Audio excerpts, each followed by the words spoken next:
Hindus are fighting and staying in Bangladesh.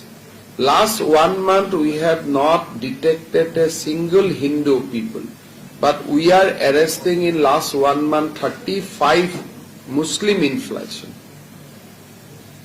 So always we blame Hindu. It is not the correct. Today also I tweeted, we arrested 2 people in Karimganj and we pushed them back yesterday night.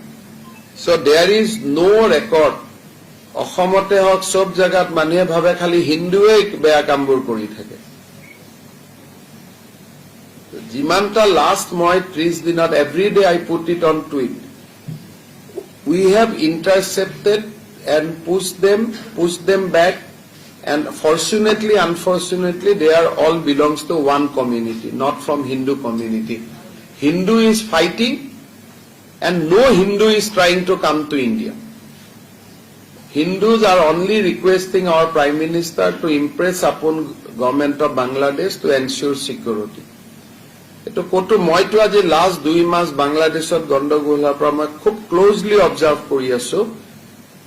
Ohomot ejono Hindu khumabo chesta kora nai. Ji khumabo chesta kori ase Muslim manu hokol ahise, but not for Assam to go to Bangalore and Tamil Nadu. Assam is being used as a corridor. আজি ৰাতিপুৱা মই tweet দিছো, আজি ৰাতিপুৱা আমি পঠাই দিছো, and সব কৰিমগঞ্জতে ধৰি আছে, কিন্তু এজনো হিন্দু আমি ধৰিব পৰা নাই। তো হিন্দু আৰ ডাইং ফাইটিং, আৰু এই মানুহবিলাকেতো আহিব খুজিলে কেতিয়াবা আহিব পাৰিলেহেঁতেন at the time of partition. তেওঁলোকে বাংলাদেশক নিজৰ জন্মভূমি বুলি ভাবে কাৰণেইতো অহা নাছিলে। So we should have respect to them. Tripura, Karimganj, then by train to Bangalore, Tamil Nadu.